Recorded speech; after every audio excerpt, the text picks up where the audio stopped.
হারলেই বাঁচতে পারে বিদায় ঘন্টা, আর জিতলেই মিলবে আরো একটা সুযোগ। এমন সমীকরণের বেড়াজালে বন্দী চেন্নাই ও দিল্লি। মাঠের বাইরে যখন সবাই ব্যস্ত হিসেব নিকেশে, তখন মাঠের খেলায় জাদু দেখালো চেন্নাইয়ের বোলাররা। দিল্লির ব্যাটারদের কোণঠাসা করে আটকে দিল অল্পতেই। স্বল্প টার্গেট হলেও বল হাতে ছেড়ে কথা বলেনি দিল্লিও। লড়াইটা হয়েছে বুক চিতিয়ে। সেখান থেকে ম্যাচের ফলাফল এবং খুঁটিনাটি নিয়ে বিস্তারিত রিপোর্টে। টানা 2 জয় দিয়ে শুরুটা ভালো হলেও দিন যত এগিয়েছে হারের বৃত্তেই ঘুরপাক খেতে হয়েছে দিল্লিকে। অন্যদিকে চেন্নাইয়ের গল্পটা ছিল ভিন্ন। শুরুর 3 ম্যাচে হারা দলটি এখন ঘুরে দাঁড়িয়েছে দারুণ ভাবে। তবে এদিন দু দলের জন্য লড়াইটা ছিল আসলে নিজেদের অস্তিত্ব টিকিয়ে রাখার।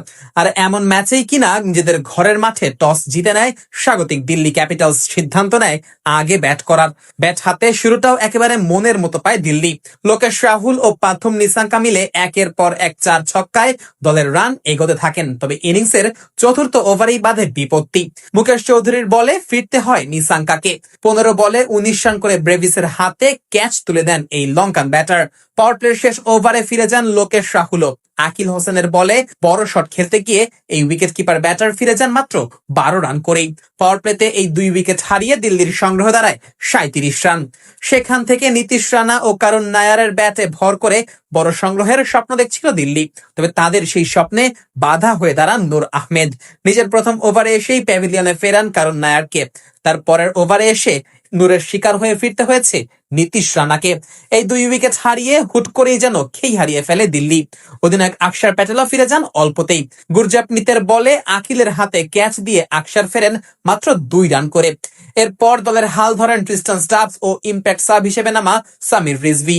দুজনে মিলে ইনিংসের 16তম ওভারে দলের রান পার করেন 100। তবে এরপরেই ব্যাট হাতে ঝড় শুরু করেন এই 2 ব্যাটার।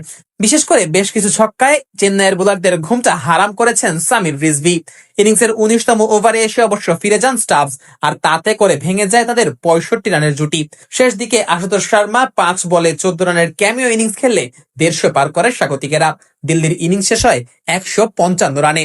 24 বলে 40 রানে অপরাজিত থাকেন রিজভি।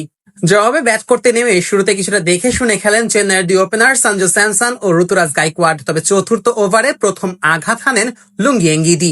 বিদায় করেন গাইকোয়াডকে। 13 বলে মাত্র 6 রানেই ফিরতে হয় চেন্নাইয়ের এই অধিনায়ককে। পাওয়ার প্লেতে আর কোনো উইকেট না হারালেও খুব একটা রান তুলতে পারছিল না সফরকারীরা। তবে ষষ্ঠ ওভারের শেষ 2 বলে উর্ভিল প্যাটেল 2 ছক্কা হাঁকালে চেন্নাইয়ের সংগ্রহ দাঁড়ায় 44 রান। যদিও পরের ওভারেই ফিরে যান এই ব্যাটার। 9 বলে 17 রানে থামে উর্ভিলের ইনিংস। এরপর স্যামসনের সাথে দলের হাল ধরেন কার্তিক শর্মা।